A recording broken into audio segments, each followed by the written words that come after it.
ஜெஃப்னா கலரி சொந்தங்களுக்கு இனிய காலை வணக்கம். இலங்கையில் நாளாந்தம் வெளியாகும் பத்திரிகைகளின் முக்கிய செய்திகளை பற்றி பேப்பர் டைம் நிகழ்ச்சியூடாக பார்த்து வருகிறோம். அந்த வகையில் 17ஆம் தேதி ஜூன் மாதம் 2024ஆம் ஆண்டு வெளியான பத்திரிகைகளின் முக்கிய செய்திகளை பற்றி பார்க்கலாம். முதலில் உதயன் பத்திரிகையில் அமைந்துள்ள முக்கிய செய்திகளாக போராட்ட கால முன்னோடி மருத்துவர் ஜெயகுலராஜா நேற்று காலமானார். தமிழர் விடுதலை போராட்டத்தின் ஆரம்பகால முன்னோடிகளில் ஒருவரும் தமிழர் புனர்வாழ்வு கழகத்தின் ஆரம்பகால பொறுப்பாளருமான மருத்துவர் ஜெயகுலராஜா சுகையினம் காரணமாக காலமானார். கணுக்கேணி முள்ளியவளையை வசிப்பிடமாக கொண்ட மருத்துவர் ஜெயகுலராஜா உடல்நலக் குறைவு காரணமாக முல்லைத்தீவு மாஞ்சோலை மருத்துவமனையில் அனுமதிக்கப்பட்டிருந்த நிலையில் நேற்று ஞாயிற்றுக்கிழமை காலமானார். அவரின் நல்லடக்கம் புனித மத்திய ஆலய சிவமக்காலையில் இன்று திங்கட்கிழமை பிற்பகல் 4 மணிக்கு நடைபெற உள்ளது. மருத்துவர் தமிழர் விடுதலை போராட்டத்தின் ஆரம்ப காலத்தில் சாவகச்சேரி போலீஸ் நிலைய தாக்குதலில் காயமடைந்த சீலன், குமரப்பா, புலேந்திரன் போன்றவர்களுக்கு சிகிச்சை அளித்தமைக்காக 1983இல் கைது செய்யப்பட்டு வெலிகடை சிறையில் குட்டிமணி, தங்கதுரை, வணக்கத்துக்குரிய பிதாமகர் சிங்கராஜா மற்றும் விரிவுரையாளர் நித்யானந்தன் போன்றவர்களுடன் இருந்தவர் என்பது குறிப்பிடத்தக்கது. பின்னர் மட்டக்களப்பு சிறையடைப்பில் தப்பி இந்தியா சென்றிருந்தார். அதன் பின்னர் தமிழர் புனர்வாழ்வு கழகத்தின் தலைமை பொறுப்பை வகித்தவர். தேசத்தின் குரல் அண்டன் பாலசிங்கம், அடேல் பாலசிங்கம், ஜோகி போன்றவர்களுடன் உடனிருந்து பணியாற்றியவர். மருத்துவர் ஜெயகுலராஜா விடுதலை புலிகளின் மருத்துவ பிரிவுக்கு ஆரம்ப காலங்களில் பயிற்சி அளித்ததோடு முல்லைத்தீவு மாவட்ட மருத்துவ பொறுப்பதிகாரியாகவும் பணியாற்றியிருந்தார் என்பது குறிப்பிடத்தக்கது என்றவாறாக அந்த செய்தி காணப்படுகின்றது. முதற் பக்கத்தில் அமைந்துள்ள மற்றொரு முக்கிய செய்தியாக தமிழ் பொது வேட்பாளர் விடயம் மதில் மேல் பூனையாக இன்னும் தமிழரசு. நேற்றைய மத்திய குழு கூட்டத்திலும் முடிவில்லை. எதிர்வரும் ஜனாதிபதி தேர்தலில் தமிழ் பொது வேட்பாளரை நிறுத்தும் விடயத்தில் தமிழரசு கட்சியின் மத்திய குழுவில் நேற்றும் முடிவேதும் எடுக்கப்படாமல் இழுபறி நிலையிலேயே தொடர்ந்தது. தமிழரசு கட்சியின் மத்திய குழு கூட்டம் வவுனியா 2ஆம் குறுக்கு தெருவில் அமைந்துள்ள தனியார் விருந்தினர் விடுதியில் நேற்று காலை இடம்பெற்றது. அதன் பின்னர் இடம்பெற்ற ஊடகவியலாளர் சந்திப்பில் கலந்து கொண்டு மத்திய குழுவில் கலந்துரையாடப்பட்ட விடயங்கள் தொடர்பில் நாடாளுமன்ற உறுப்பினர் M.A. சுமந்திரன் ஊடகங்களுக்கு கருத்து தெரிவித்தார். அவர் மேலும் தெரிவிக்கையில், தமிழ் பொது வேட்பாளர் விடயத்தில் உரிய நேரத்தில் தீர்மானம் எடுப்போம். தேர்தலில் வேட்பாளர்கள் யார் என்று இன்னமும் தெரியாது. அவர்களுடைய தேர்தல் அறிக்கைகள் இன்னமும் வெளிப்படுத்தப்படவில்லை. அதன் பின்னர் தீர்மானிப்பதாகவே முடிவெடுத்திருந்தோம். அத்துடன் தங்களை வேட்பாளராக அறிவித்துள்ள இருவர் தமிழரசு கட்சியின் தலைமை காரியாலயத்துக்கு வந்து எங்களுடன் பேச்சுவார்த்தை நடத்தியுள்ளனர். இது ஓர் ஆரம்பகட்ட பேச்சுவார்த்தை மட்டுமே. நாங்கள் தொடர்ந்தும் இவ்வாறானவர்களுடன் பேசுவோம். ரணில் விக்ரமசிங்கே தன்னை வேட்பாளராக அறிவித்தால் அவரோடும் பேசுவோம். யாருக்கு ஆதரவளிப்பது என்பது குறித்து எவ்வித முடிவும் இதுவரை எடுக்கப்படவில்லை. ஆனால் இதுவரை அதிகார பகிர்வு தொடர்பாக பொதுவெளியில் சொல்ல கூச்சப்பட்டு கொண்டிருந்த வேட்பாளர்கள் போட்டி போட்டுக்கொண்டு 13ஆம் திருத்தத்தை முழுமையாக நடைமுறைப்படுத்துவோம் என்று சொல்ல தலைப்பட்டுள்ளனர். 13ஆம் திருத்தம் முழுமையான தீர்வு அல்ல, அதனை நாம் ஏற்கவில்லை. ஆனால் அரசியலமைப்பில் உள்ளதையாவது அமுல்படுத்த வேண்டும் என்பதை நாம் சொல்லியிருக்கின்றோம். எனவே அந்த பேச்சுவார்த்தைகள் ஆரோக்கியமாக இருந்தன. இருப்பினும் அவர்கள் சொன்னதை செய்வார்களா என்ற சந்தேகம் அனைவருக்கும் இருக்கின்றது. மும்முனை போட்டியொன்று ஏற்படுமாக இருந்தால் தமிழ் பேசுகின்ற மக்களின் வாக்கு பலம் பிரதானமாக இருக்கும். இதனை நாம் உதாசீனம் செய்யக்கூடாது. மிகவும் கவனமாக எமது பேரம் பேசலை நடத்த வேண்டும். சந்தர்ப்பத்தை சரியாக உபயோகப்படுத்த வேண்டும் என்ற கருத்தோடு நாங்கள் இருக்கின்றோம். தமிழ் பொது வேட்பாளர் விடயம் தொடர்பாக கடந்த மத்திய குழு கூட்டத்திலே பலர் எதிரான கருத்துக்களை தெரிவித்திருந்தனர். எனவே இன்று அதை பற்றி பேசவில்லை. மக்களது கருத்துக்களையும் அறிந்து தனிப்பட்ட கருத்துக்களை சொல்வதற்கான சுயாதீனம் கட்சியின் சகல உறுப்பினர்களுக்கும் கொடுக்கப்பட்டுள்ளது. சிவாஜிலிங்கம் வலிமையாகவே ஜனாதிபதி தேர்தலில் போட்டியிடுபவர்தான். பழக்க தோஷத்தில் இந்த முறையும் அவர் போட்டியிடலாம். அதில் எமக்கு பிரச்சனை இல்லை என்றும் அவர் தெரிவித்தார். இதேவேளை இந்த விடயம் குறித்து இன்னும் கட்சி முடிவெடுக்காத நிலையில் கடந்த ஞாயிற்றுக்கிழமை யாழ்ப்பாணத்தில் இடம்பெற்ற கருத்தாடல் நிகழ்வொன்றில் பொது வேட்பாளர் விடயம் ஒரு விசப்பரீட்சை, பொது வேட்பாளருக்கு எதிராக நாம் தீவிரமாக பிரசாரம் செய்வோம் என்று நாடாளுமன்ற உறுப்பினர் M.A. சுமந்திரன் தெரிவித்திருந்தார் என்பதும் குறிப்பிடத்தக்கது என்றவாறாக அந்த செய்தி காணப்படுகிறது. முதற் பக்கத்தில் அமைந்துள்ள மற்றொரு முக்கிய செய்தியாக சீன கப்பல் இலங்கைக்கு. சீன கடற்படையின் மருத்துவ கப்பல் ஒன்று இலங்கைக்கு விரைவில் வரவுள்ளது. 100 பணியாளர்கள் பணிபுரியும் இந்த கப்பல் 17 கிளினிக்குகளையும் 5 மருத்துவ ஆலோசனை அறைகளையும் கொண்டுள்ளது. 2008ஆம் ஆண்டு முதல் இதுவரை 45 நாடுகளுக்கு சென்று அந்த நாட்டு மக்களுக்கு மருத்துவ சேவைகளை வழங்கியுள்ளது. சீன கப்பல்கள் இலங்கைக்கு வருவதை இந்தியா தொடர்ச்சியாக எதிர்த்து வரும் நிலையில் சீனாவின் இந்த மருத்துவ கப்பல் வரவிருப்பது குறிப்பிடத்தக்கது என்றவாறாக அந்த செய்தி காணப்படுகின்றது. முதற் பக்கத்தில் அமைந்துள்ள மற்றொரு முக்கிய செய்தியாக 19ஆம் திருத்தத்தில் ஓட்டை, பதவியை நீடிக்க ரணில் முயற்சி. 2015 ஏப்ரலில் கொண்டுவரப்பட்ட 19ஆம் திருத்தத்திலுள்ள தொழில்நுட்ப ரீதியான தவறினை பயன்படுத்தி ஜனாதிபதி ரணில் விக்ரமசிங்கே தனது பதவிக்காலத்தை நீடிக்க முயற்சி செய்வதாக கொழும்பு தகவல்கள் தெரிவிக்கின்றன. 2015 ஏப்ரலில் கொண்டுவரப்பட்ட 19ஆம் திருத்தம் ஜனநாயக சீர்திருத்தங்களை நிறுவுவதற்கும் நல்லாட்சியை உறுதிப்படுத்தவும் ஜனாதிபதி மற்றும் நாடாளுமன்றத்தின் பதவிக்காலத்தை 5 ஆண்டுகளாக குறைக்கவும் முயன்றது. இருப்பினும் பதவிக்காலம் தொடர்பான நிலைத்தன்மையை உறுதி செய்வதை அது புறக்கணித்தது. 19ஆம் திருத்தத்திற்கு அமைய ஜனாதிபதி மற்றும் நாடாளுமன்றம் என்பவற்றின் 6 வருட பதவிக்காலம் 5 ஆண்டுகளாக மாற்றப்பட்டது. இருப்பினும் உறுப்புரை 83B கவனக்குறைவு காரணமாக திருத்தப்படாமை ஜனாதிபதி ரணிலுக்கு தனது பதவிக்காலத்தை நீடிப்பதற்கான வாய்ப்பை வழங்கியுள்ளதாக ஆய்வாளர்கள் கூறுகின்றனர் என்றவாறாக அந்த செய்தி தொடர்ந்து செல்கின்றது. முதற் பக்கத்தில் அமைந்துள்ள மற்றொரு முக்கிய செய்தியாக ஜனாதிபதி தேர்தலுக்கு முன் இலங்கை வருவார் மோடி. இலங்கையில் ஜனாதிபதி தேர்தல் நடைபெறுவதற்கு முன்னர் இந்திய பிரதமர் நரேந்திர மோடி இலங்கைக்கு வருகை தருவார் என்பது உறுதியாகியுள்ளது என்று அரசு தகவல்கள் தெரிவிக்கின்றன. இந்திய வெளிவார அமைச்சர் எதிர்வரும் 20ஆம் தேதி இலங்கை வரும்போது பிரதமரின் பயண நிகழ்ச்சிகள் பற்றியும் பேசப்பட உள்ளது என அறிய முடிகின்றது. கடந்த முறை பிரதமர் மோடி இலங்கை வந்தபோது வடக்கு மற்றும் மலையக பகுதிகளுக்கு சென்றிருந்தார். எனினும் இம்முறையும் அப்பகுதிகளுக்கு பயணம் மேற்கொள்வாரா என்பது பற்றி இன்னும் தெரிய வரவில்லை. அதேவேளை இந்தியாவுடனான எட்கா ஒப்பந்தத்தை இறுதிப்படுத்துவது சம்பந்தமாகவும் தற்போது அவதானம் செலுத்தப்பட்டு வருகின்றது என்றவாறாக அந்த செய்தி காணப்படுகின்றது. முதற் பக்கத்தில் அமைந்துள்ள மற்றொரு முக்கிய செய்தியாக சஜித், அனுர, ரணில் தமிழர் தீர்வு தொடர்பில் மூவருடனும் விவாதம். ஜாழ் வணிகர் கழகம் திட்டம். ஜனாதிபதி தேர்தலுக்கு முன்னர் தமிழ் மக்களுக்கான தீர்வு தொடர்பிலும் 13ஆம் திருத்தத்தை நடைமுறைப்படுத்துவது தொடர்பிலும் ஜனாதிபதி வேட்பாளர்களை அழைத்து பகிரங்க விவாதம் நடத்தவுள்ளதாக ஜாழ்ப்பாண வணிகர் கழகம் தெரிவித்துள்ளது. ஜாழ் வணிகர் கழகத்தின் தலைவர் ஜெயசேகரன் இது தொடர்பில் தெரிவித்ததாவது, அரசமைப்பில் உள்ள 13ஆம் திருத்தத்தை ஜனாதிபதி தேர்தலுக்கு முன்னரே நடைமுறைப்படுத்த முடியும். அது தொடர்பில் ஜனாதிபதி வேட்பாளர்களின் நிலைப்பாடுகளையும் தமிழர்களுக்கான தீர்வு தொடர்பில் அவர்களின் நிலைப்பாடுகளையும் அறியும் வகையில் ஜனாதிபதி வேட்பாளர்களை ஒரே மேடையில் ஏற்றி விவாதம் நடத்த உள்ளோம். அதற்காக அரசியல் கட்சிகளுக்கு அழைப்பு அனுப்ப உள்ளோம் என்றார் என்றவாறாக அந்த செய்தி காணப்படுகிறது. இவை உதயன் பத்திரிகையில் அமைந்த முக்கிய செய்திகள். இனி விளம்பரி பத்திரிகையின் முக்கிய செய்திகளை பற்றி பார்க்கலாம். விளம்பரி பத்திரிகையின் முதற் பக்கத்தில் அமைந்துள்ள முக்கிய செய்திகளாக சமஷ்டி அதிகாரங்கள் தமிழர்களுக்கு வேண்டும், ரா சம்பந்தன் தெரிவிப்பு. பிளவுபடாத ஐக்கிய இலங்கைக்குள் சுயநிர்ணய அடிப்படையில் இணைந்த வடக்கு கிழக்கில் சமஷ்டி அடிப்படையில் அதிஉச்சமான அளவில் அதிகாரங்கள் பகிரப்பட வேண்டும் என தமிழரசுக் கட்சியின் சிரேஷ்ட தலைவரும் திருகோணமலை மாவட்ட பாராளுமன்ற உறுப்பினருமான ரா சம்பந்தன் தெரிவித்துள்ளார். நடைபெறவுள்ள தேர்தல்கள் தொடர்பில் வழங்கிய செவ்வியொன்றிலேயே இந்த விடயத்தை குறிப்பிட்டுள்ளார். அவர் மேலும் தெரிவிக்கையில், அரசியலமைப்பின் பிரகாரம் ஜனாதிபதி தேர்தல் செப்டம்பர் 17க்கும் அக்டோபர் 16க்கும் இடையில் நடத்தப்பட வேண்டும் என்று தேர்தல்கள் திணைக்களம் அறிவித்துள்ளது. ஜனாதிபதி ரணில் விக்ரமசிங்கே இன்னமும் தேர்தலில் போட்டியிடுவதாக அறிவிக்கவில்லை. சஜித் பிரேமதாசவும் அன்ரோகுமார் திசாநாயக்கவும் தாங்கள் போட்டியிடுவதாக அறிவித்துள்ளார்கள். தேர்தல் அறிவிக்கப்பட்டு போட்டியிடுகின்ற பிரதான வேட்பாளர்கள் தங்களுடைய நிலைப்பாடுகளை வெளிப்படுத்தியதன் பின்னர்தான் நாம் சரியான முடிவொன்றுக்கு வர முடியும். தற்போது அனைத்து கர்மங்களையும் அவதானத்தில் கொண்டுள்ளோம். சுயநிர்ணயம் தமிழ் மக்களின் பிரச்சனைகளுக்கான தீர்வாக எவ்விதமான விடயங்களையும் கர்மங்களையும் முன்வைக்கப் போகின்றார்கள் என்பதை தமது தேர்தல் விஞ்ஞாபனங்களில் இவர்கள் வெளிப்படுத்த வேண்டும்.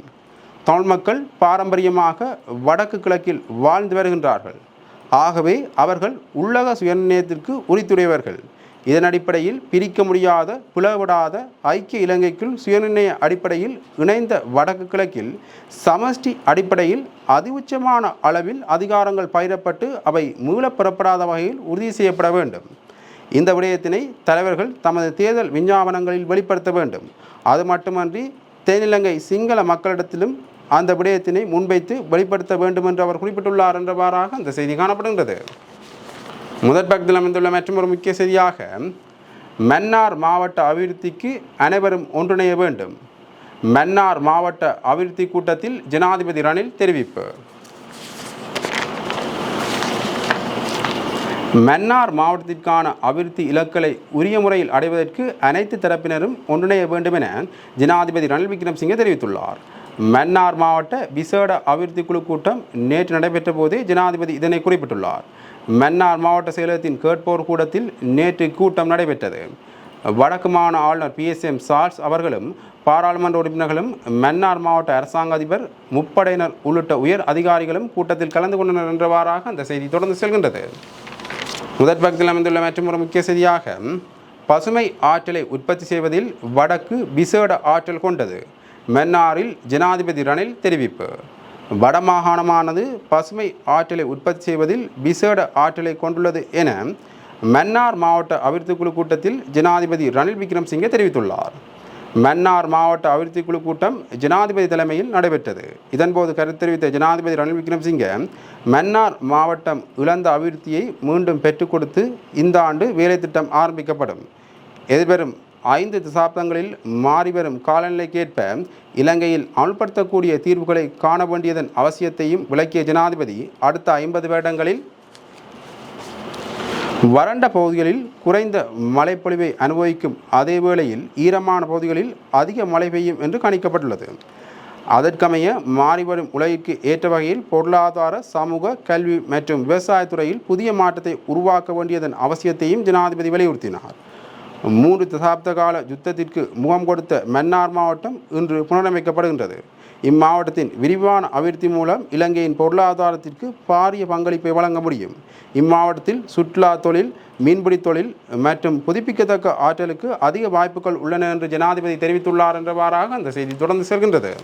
முதற் பக்கத்தில் அமைந்துள்ள மற்றொரு முக்கிய செய்தியாக எதிராளிகளை ஒரு நிலைப்பாடாக பதிவு செய்து தமிழரசுக் கட்சி தொடர்பான வழக்கை முடிவுறுத்த தீர்மானம். சுமந்திரன் தெரிவிப்பு. தமிழரசுக் கட்சி தொடர்பான வழக்கில் எதிராளிகள் அனைவரது மறுமொழியையும் ஒரு நிலைப்பாடாக பதிவு செய்து வழக்கை முடிவுறுத்துவதற்கு தீர்மானித்துள்ளதாக பாராளுமன்ற உறுப்பினர் MA சுமந்திரன் தெரிவித்துள்ளார்.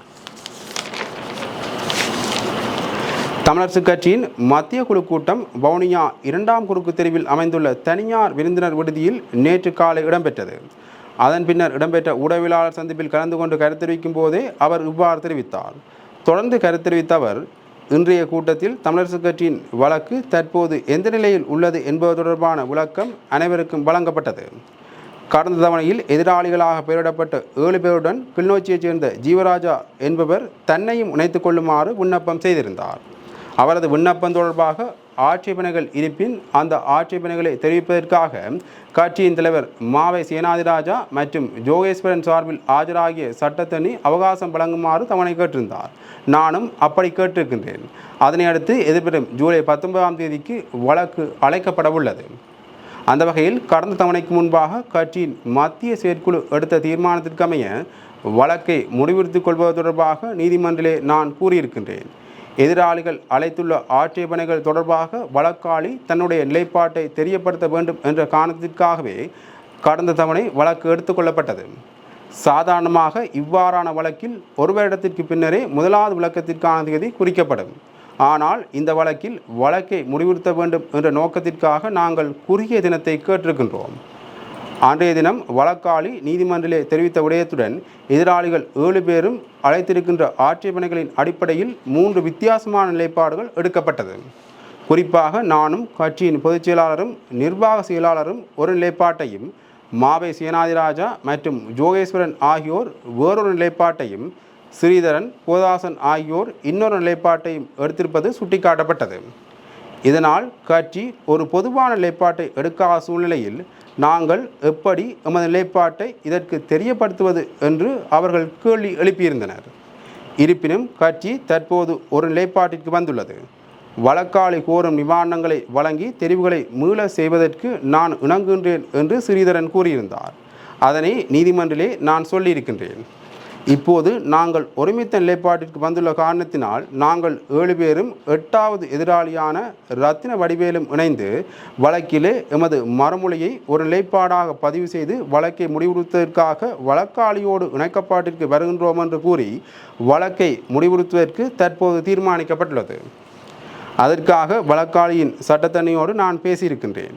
ஏனையவர்களின் சட்டத்தணிகளுடன் பேசி பொது நிலைப்பாட்டிற்கு இணங்கிக் கொள்வதுடன் எதிர்வரும் மாதம் 14ஆம் தேதி வவுனியாவில் மத்திய குழு மீண்டும் கூடி அந்த மறுமொழியின் வரைவை மத்திய செயற்குழுவிற்கு சமர்ப்பித்து அதன் அங்கீகாரத்தை பெற வேண்டும். அதனை அடுத்த தவணையில் நீதிமன்றில் சமர்ப்பித்து அதன் பின்னர் எமது இணக்கப்பாட்டை செய்யலாம் என்று தீர்மானித்திருக்கின்றோம் என்றார் என்றவாறாக அந்த செய்தி காணப்படுகின்றது. முதற் பக்கத்தில் அமைந்துள்ள மற்றொரு முக்கிய செய்தியாக இலங்கை வரும் ஜெய்சங்கர் சம்பந்தனுடன் கலந்துரையாடுவார். இந்தியாவில் மீண்டும் வெளிவார அமைச்சராக பதவியேற்றுள்ள கலாநிதி ஜெய்சங்கர் தனது முதலாவது வெளிநாட்டு பயணமாக எதிர்வரும் 20ஆம் தேதி இலங்கைக்கு வருகிறார். இந்த விஜயத்தின் போது இலங்கை தமிழரசுக் கட்சியின் பெருந்தலைவர் ரா சம்பந்தனுடனும் அவர் பேச்சு நடத்த உள்ளார். இந்த தகவலை சம்பந்தன் எம்பி தெரிவித்தார். அத்துடன் தமிழ் தேசிய கட்சிகளின் தலைவருடனும் ஜெய்சங்கர் கலந்துரையாடல் நடத்த உள்ளார். மேற்படி சந்திப்புகளின் போது எதிர்வரும் ஜனாதிபதி தேர்தல் விவகாரம் முக்கிய இடம் பிடிக்கும் என எதிர்பார்க்கப்படுகின்றது என்றவாறாக அந்த செய்தி காணப்படுகின்றது. இவை விளம்பர பத்திரிகையில் அமைந்த முக்கிய செய்திகள். இனி தினக்கோள் பத்திரிகையின் முக்கிய செய்திகளை பற்றி பார்க்கலாம். தினக்கோள் பத்திரிகையின் முதற் பக்கத்தில் அமைந்துள்ள முக்கிய செய்திகளாக மேலும் ஒரு வருடத்திற்கு ஜனாதிபதி பதவிக்காலத்தை நீடிக்க ரணிலுக்கு ஆதரவளியோ பொதுஜன பெரமுன தீர்மானம் பொதுச் செயலாளர் சாகர காரியவசம் கூறுகின்றார். ஜனாதிபதி ரணில் விக்ரமசிங்கவின் பதவிக்காலத்தை மேலும் ஒரு வருடத்திற்கு நீடிக்க அவருக்கு ஆதரவளிப்பதில்லை என ஸ்ரீலங்கா பொதுஜன பெரமுன தீர்மானித்துள்ளதாக அக்கட்சியின் பொதுச் செயலாளரும் பாராளுமன்ற உறுப்பினருமான சாகர காரியவசம் தெரிவித்துள்ளார்.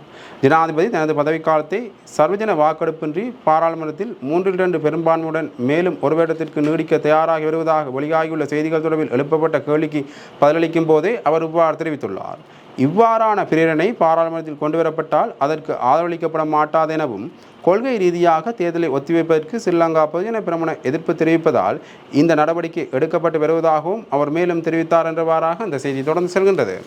முதற் பக்கத்தில் அமைந்துள்ள மற்றொரு முக்கிய செய்தியாக நீதிமன்றத்தில் தீர்வு கிட்டாவிட்டால் புதிய கூட்டணியில் விஜயதாச போட்டி. நீதிமன்றத்தின் ஊடாக தீர்வு கிடைக்காவிட்டால் எதிர்வரும் ஜனாதிபதி தேர்தலில் அமைச்சர் விஜயதாச ராஜபக்ச புதிய கூட்டணியின் கீழ் ஜனாதிபதி வேட்பாளராக முன்னிறுத்தப்பட உள்ளதாகவும் இது தொடர்பான அறிவிப்பு விரைவில் வெளியிடப்படும் எனவும் ஸ்ரீலங்கா சுதந்திர கட்சி தெரிவித்துள்ளது. தொடர்ச்சியாக தடை உத்தரவுகள் மேற்கொள்ளப்பட்டாலும் நீதிமன்றில் வழக்குகளை முன்வைத்து விஜயதாச ராஜபக்சவை கட்சியின் தலைவராக நியமிக்கும் முயற்சியை கைவிடப் போவதில்லை என கட்சியின் சிரேஷ்ட பிரதி தலைவர் பேராசிரியர் ரோஹண லகே விஜயதாச தெரிவித்துள்ளார். அவ்வாறு முடியாத பட்சத்தில் கட்சியின் தலைவர் விஜயதாச ராஜபக்ச புதிய கூட்டணியுடன் ஜனாதிபதி தேர்தலில் முன்னிலைப்படுத்தப்படுவார் எனவும் தெரிவித்துள்ளார் என்றவாறாக அந்த செய்தி தொடர்ந்து செல்கின்றது. முதற் பக்கத்தில் அமைந்துள்ள மற்றொரு முக்கிய செய்தியாக தமிழ் வாக்குகளுக்கு மோதும் சஜித் அனுர. தென்னிலங்கை சிங்கள பௌத்த வாக்குகள் தற்போது சிதைக்கப்பட்டுள்ளதாலேயே எதிர்க்கட்சித் தலைவர் சஜித் பிரேமதாசவும் தேசிய மக்கள் சக்தியின் அன்ருகுமார் திசாநாயக்கவும் தமிழ் மக்களின் வாக்களை இலக்கு வைத்து பிரசாரங்களை முன்னெடுத்துள்ளதாக தெரிவிக்கப்படுகின்றது. 2019ஆம் ஆண்டு தேர்தலில் வடக்கில் தமிழ் மக்கள் வீழ்ந்த போதிலும் தெற்கில் சிங்கள பௌத்த வாக்களால் மட்டுமே கோட்டபாய ராஜபக்ச வெற்றி பெற முடிந்தது. தெற்கில் பலமான இனவாத அலையை அமுல்படுத்தியதன் மூலம் அந்த வெற்றியை பெற்றார். அதனூடாக அனைத்து சிங்கள பௌத்த வாக்களையும் கோட்டபாய ராஜபக்ச ஒரு கையில் எடுக்க முடிந்தது என்று குறிப்பிடப்பட்டுள்ளது என்றவாறாக அந்த செய்தி தொடர்ந்து செல்கின்றது. முதற் பக்கத்தில் அமைந்துள்ள மற்றொரு முக்கிய செய்தியாக 3 விடயங்கள் நடந்தால் மட்டுமே ரணில் போட்டி, அவை சாத்தியப்படுமா என்பது கேள்விக்குறியே. ஜனாதிபதி ரணில் விக்ரமசிங்கவின் 3 விடயங்கள் நிறைவேறுமாயின் அவர் எதிர்வரும் ஜனாதிபதி தேர்தலில் நிச்சயம் போட்டியிடுவதற்கான வாய்ப்புகள் காணப்படுவதாகவும் இல்லாவிட்டால் அவர் அப்போட்டியில் இருந்து விலகுவதற்கு 200% வாய்ப்புகள் காணப்படுவதாகவும் ஆய்வாளர்கள் சுட்டிக்காட்டியுள்ளனர். ஐக்கிய மக்கள் சக்தியைச் சேர்ந்த 25 முதல் 30 எம்பிக்கள் கொண்ட குழு ஜனாதிபதியுடன் வந்து இணைவது இதில் முக்கிய விடயமாகும். அத்தோடு ஸ்ரீலங்கா பொதுஜன பெரமுன தமது வேட்பாளரை முன்னிறுத்தாமல் ஜனாதிபதி ரணிலுக்கு ஆதரவளிக்க தீர்மானிக்க வேண்டும். இதைவிட அனைத்து வடக்கு கிழக்கு முஸ்லீம் மற்றும் தமிழ் தலைவர்களும் ஜனாதிபதிக்கு ஆதரவளிக்க முன்வர வேண்டும் என்பனவே இந்த 3 முக்கிய விடயங்களாக உள்ளன. ஆனால் இதுவரை இவற்றில் எவையும் நிறைவேறுவது உறுதி செய்யப்படவில்லை. எதிர்வரும் ஜனாதிபதி தேர்தலில் அவர் போட்டியிட்டால் அவர் திட்டமிட்டுள்ள அனைத்து விடயங்களும் 100% அதேபோன்று நிறைவேற்றப்பட வேண்டும் எனவும் தெரிவிக்கப்பட்டுள்ளது என்றவாறாக அந்த செய்தி தொடர்ந்து செல்கின்றது. முதற் பக்கத்தில் அமைந்துள்ள மற்றொரு முக்கிய செய்தியாக பல்வேறு பிரச்சாரங்கள் மூலம் ஏனைய கட்சிகளை குழப்பி வரும் ரணில். ஸ்ரீலங்கா பொதுஜன பெரமுன மற்றும் ஏனைய எதிர்க்கட்சிகளை குழப்பும் நோக்கத்துடன் ஜனாதிபதி மற்றும் பொதுத் தேர்தல் தொடர்பில் பல்வேறு பிரசாரங்களை ஜனாதிபதி ரணில் விக்ரமசிங்கே முன்னெடுத்து வருவதாகவும் ஜனாதிபதியின் செயற்பாடுகள் தொடர்பில் அவரை சுற்றியிருக்கும் எவருக்கும் தெரியாதென்றும் சுட்டிக்காட்டப்பட்டுள்ளது. சர்வஜன வாக்கெடுப்பு நடத்தாமல் ஜனாதிபதி மற்றும் பாராளுமன்றத்தின் பதவிக்காலத்தை மேலும் 2 வருடங்களுக்கு நீடிக்க அரசாங்கம் முயற்சிகளை மேற்கொள்வதாக பல்வேறு விமர்சனங்கள் தற்போது எழுந்துள்ளன. மறுபுறம் எதிர்க்கட்சி ஸ்ரீலங்கா பொதுஜன பெரமுன உள்ளிட்ட அரசியல் கட்சிகளை குழப்பதற்காகவே இவ்வாறான செய்திகளை வெளியிடுவதாகவும் ஜனாதிபதி தன்னை சுற்றியுள்ள குழுக்களை கூட குழப்பும் நோக்கத்துடன் இவ்வாறான தலைப்புகளை பிரச்சாரங்களை முன்னெடுப்பதாகவும் தெரிவிக்கப்பட்டுள்ளது என்றவாறாக அந்த செய்தி தொடர்ந்து செல்கின்றது. இவை தினக்குள் பத்திரிகையில் இந்த முக்கிய செய்திகள். இன்று வெளியான பத்திரிகைகளின் முக்கிய செய்திகளை பற்றி பார்த்தோம். தொடர்ந்தும் பத்திரிகை செய்திகளை அறிந்து கொள்ள பேப்பர் டைம் நிகழ்ச்சியோடு இணைந்திருங்கள். நன்றி, வணக்கம்.